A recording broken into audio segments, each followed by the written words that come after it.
ఆనాడు జడ్జిమెంట్‌లో ఏం చెప్పినారు ఇందిరాసాని జడ్జిమెంట్‌లో అంటే, రాజ్యాంగంలో అయితే 50% 20% అని ఏమి లేదు. ఓకే.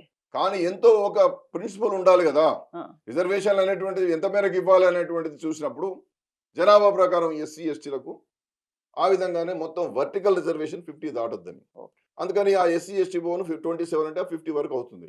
కాబట్టి 50 వరకు పెట్టుకోండి అని చెప్పి సీలింగ్ పెట్టింది. అది ప్రామాణికమే గదా అది సార్! ప్రామాణికం. ఆ! ఆనాడు ప్రామాణికమే. ఆ! కానీ కులగణన చేయమని చెప్పింది. ఓకే. వాళ్ళ లెక్కలు తీయమని చెప్పింది. వాళ్ళ స్థితిగతులను సమగ్రంగా అధ్యయనం చేయమని చెప్పింది. హ్మ్. ఇది వైవిధ్యమైన దేశం. హ్మ్. భిన్నమైనటువంటి అనేకమైనటువంటి ఆచారాలు ఉన్నటువంటి, వెనుకబడినటువంటి విధానాలు ఉన్నటువంటి దేశం ఇది. బ్యాక్వర్డ్ క్లాసెస్‌లో కూడా ఆదిమ జాతుల్లానే ఉండేటటువంటి వాళ్ళున్నారు. అవును. కాబట్టి ఇంత ఆధునిక అభివృద్ధిని జనాభా ప్రకారం కాకపోయినా కనీసం రిప్రజెంటేషన్ లేనటువంటి వాతావరణం రావడం ప్రజాస్వామ్య స్ఫూర్తికి విరుద్ధం అని చెప్పి హ్మ్. ఇందిరాసాహని కేసు విషయంలో ఆనాడు గౌరవనీయ సుప్రీంకోర్టు ఆలోచన చేసి అత్యయికమైనటువంటి పరిస్థితులు జనాభా తమాషా ప్రకారం అవకాశాలు రానటువంటి వాళ్లకు అసలు రిప్రజెంటేషన్ లేనటువంటి వాళ్లకు హ్మ్.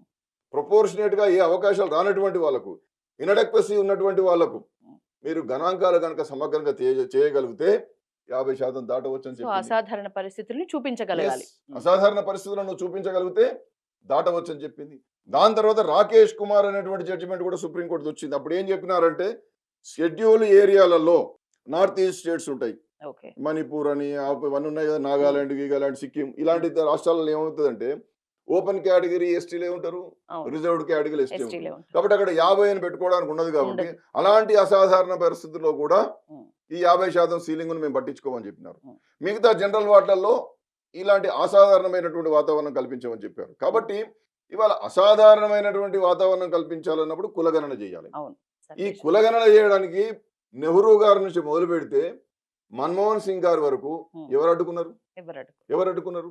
జనాభా గణనలో కులగణన తీసి సంచార కులాలు ఎంతున్నారు, విముక్త జాతులు ఎట్లున్నారు, ఎస్సీలు ఎట్లున్నారు, ఎస్టీలు ఎలా ఉన్నారు, బ్యాక్వర్డ్ క్లాసెస్ ఎలా ఉన్నారు, బ్యాక్వర్డ్ క్లాసెస్ లో ఎక్స్ట్రీమ్ బ్యాక్వర్డ్ క్లాసెస్ ఎలా ఉన్నారు, మోస్ట్ బ్యాక్వర్డ్ క్లాస్ ఎలా ఉన్నారు, మీ హ్మ్. లెక్కలు తీయంగా మేము అడ్డుకున్నారు ఎవడన్నా? ఇన్ని సంవత్సరాలు వీళ్ళే కదా అధికారంలో ఉన్నది, అవును. ఈ దేశాన్ని మోసం చేసింది మీరే కదా. కాకా సాహెబ్ 1951 టు 53 మధ్య చూడండి, తొలి బీసీ కమిషన్ కాకా సాహెబ్ కాలేర్కర్ ఇచ్చిన నివేదికను బుట్టదాఖలు చేసింది ఎవరు? మొరార్జీ దేశాయ్ గారు వేసినటువంటి మండల్ కమిషన్ నివేదిక సమర్పించే నాటికి ఇందిరాగాంధీ గారు వస్తే దాన్ని బుట్టదాఖలు చేసింది ఎవరు? పైగా మళ్ళీ రాజీవ్ గాంధీ గారు ఆనాడు విపక్ష నాయకుడిగా ఉండి రిజర్వేషన్లు అమలు చేయడం ద్వారా ఈ దేశం ముక్కలు ముక్కలైతుంది, పీస్ మీల్ అవుతుంది అని చెప్పి బహిరంగంగా అవును. లోకసభలో మాట్లాడినటువంటి ఘనమైన నాయకుడు శ్రీ రాజీవ్ గాంధీ గారు. మా యూపీఏ చైర్పర్సన్ గా ఉన్నటువంటి సోనియా గాంధీ గారు యూపీఏ 1 యూపీఏ 2 ప్రభుత్వం ఉన్నప్పుడు కూడా సోషియో ఎకనామిక్ కాస్ట్ సెన్సస్ అని చేశారు. హ్మ్. మేము కులగణన చేస్తామని ఘనంగా చిదంబరం గారు ప్రకటించారు. మేము ఓబీసీల లెక్కలు తీస్తాం. సాధికారికంగా చేయబోతున్నాం అని చెప్పి చిదంబరం గారు చెప్పారు. హ్మ్. కానీ మరి ఈ ఎస్సీసీసీ సోషియో ఎకనామిక్ కాస్ట్ సెన్సస్ ను హ్మ్. ఎవరు చేశారండి ఇవి? హ్మ్. సెన్సస్ కమిషనర్ ద్వారా చేయించలేదు, జనాభా గణన ద్వారా రిజిస్టర్ జనరల్ ద్వారా చేయించలేదు, rural development urban development ministries ద్వారా చేయించారు. ఓకే. కాబట్టి అది గణన కిందికి రాలేదు, ఓకే. అది సర్వే కిందికి వచ్చింది. 4,900 కోట్లు ఖర్చు పెట్టారు, హ్మ్. ఎక్సెల్ షీట్లలో నింపేశారు. ఒక రాష్ట్రానికి మధ్య సమన్వయం లేదు. మహారాష్ట్రలో ఉన్న కులాలే 400 కులాలు ఉంటే వీళ్ళు చేసినటువంటి ఈ సర్వేలో 4 లక్షల కులాలను వచ్చినాయి. హ్మ్. ఇంటి పేర్లు, గోత్రాలు, ఊర్ల పేర్లు కులాల పేర్లుగా రాసుకొచ్చారు. హ్మ్. నానా గందరగోళం అయిపోయింది. సుమారు ఒక 60 లక్షల తప్పులు దొరికినాయి. హ్మ్. ఆ 2014లో ఇదంతా చేసేసరికి వీళ్ళది పోయింది. మోడీ గారు వచ్చారు. మోడీ గారు ఈ విషయాన్నంతా కూడా పరిశీలించి చూసినప్పుడు సరే 5 కోట్లు ప్రజాధనాన్ని ఖర్చు పెట్టారు, హ్మ్. దీన్ని సమగ్రంగా చేయిస్తామని చెప్పి అరవింద్ కుమార్ పనగారియా అని చెప్పి ఆనాడున్నటువంటి నీతి ఆయోగ్ ఉపాధ్యక్షులతో కమిటీ వేశారు. హ్మ్. ఆయన సమగ్రంగా చూసి దీన్ని ఏమీ చేయలేము, రోజుకు 12 గంటలు 365 రోజులు చేసినా దీన్ని పరిష్కరించలేను, హ్మ్. ఎక్సెల్ షీట్లలో పెట్టారు, హ్మ్. ఎక్సెల్ షీట్లలో వివరాలు ఏవి లేవు, అన్ని తప్పులు ఉన్నాయి, హ్మ్. ఏ రాష్ట్రానికి ఏ విధంగా అడగాలనేది కూడా దీనిలో నామోదే లేదు, హ్మ్. కాబట్టి నేను చేయలేనని చెప్పి అరవింద్ కుమార్ పనగారియా గారు కూడా ఆయన చేతులు ఎత్తేస్తే ఎట్టకేలకు కేంద్ర ప్రభుత్వం సోషల్ జస్టిస్ మినిస్ట్రీకి సంబంధించిన సెక్రటరీ గారు ఏం చేసినారంటే ఇది దేనికి అఫీషియల్లీ అన్యూజబుల్, ఓహ్! ఇది దేనికి పనికిరాదని చెప్పి సుప్రీంకోర్టుకి ఇచ్చినటువంటి అఫిడవిట్ లో చెప్పారు. హ్మ్. ఈ యొక్క మహాపాతకానికి ఎవరు కారణం చెప్పండి? హ్మ్.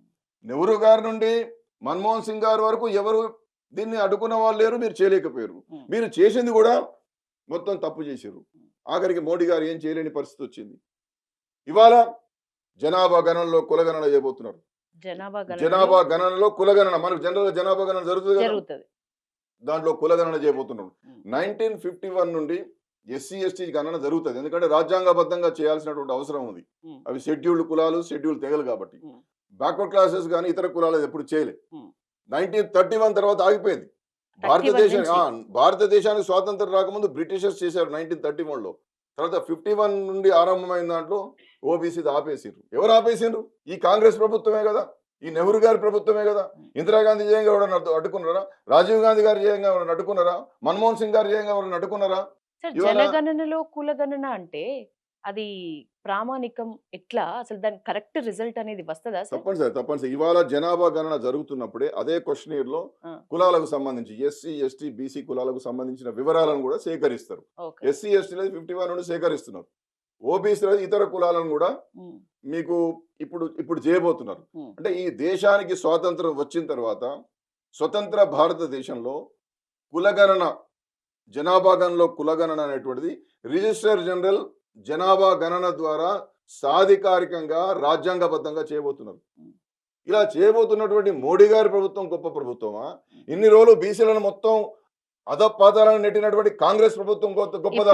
ఒకసారి ఆలోచించమని కోరుతున్నా. ఇప్పటి వరకు జరిగిన బీసీ సర్వేల్లో ఏది కూడా ఖచ్చితమైన ఒక కరెక్ట్ సర్వే కాదంటారా సార్? ఇప్పుడు 50 తర్వాత నుంచి కులగణన జరగలేదు అంటున్నారు.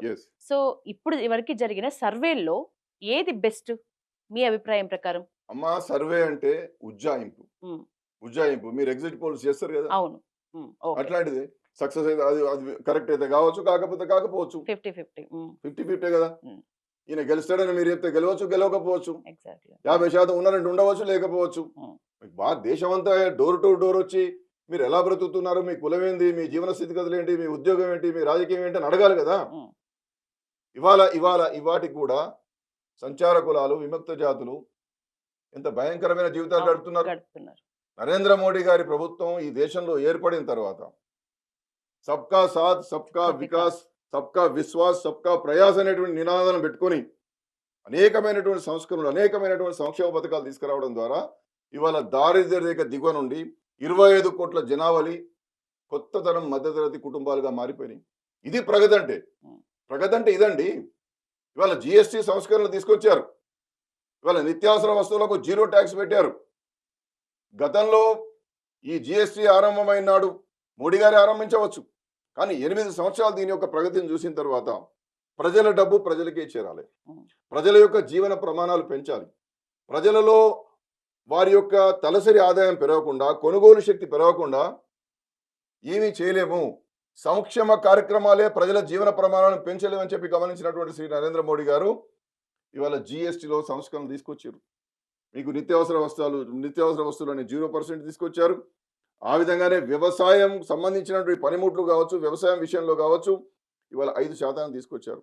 18 ఉన్నటువంటి 5% అయింది, 5% 0% అయింది, 28% ఉన్నటువంటిది 15% చేశారు. ఈ పన్ను తగ్గింపే కదా అంటారు.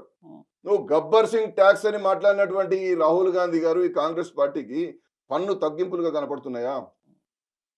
ప్రజల జీవన ప్రమాణాలను సమూలంగా మార్చాలని, వికసిత భారత్ చేయాలనేటువంటి సంకల్పంతో ఇవాళ మోడీ గారు ప్రయత్నం చేస్తూ ఉంటే హర్షించాల్సినటువంటి వీళ్ళు ప్రజా కంటకులుగా మారితే ఎట్లండి? ప్రజలు ఎదిగితే, పేదవాడు ఎదిగితే చూడలేనటువంటి పరిస్థితుల్లో ఉంటే ఎట్లండి? కాబట్టి ఒక్కసారి ఆలోచించమని చెప్పి మనం చేస్తూ ఉన్నాం.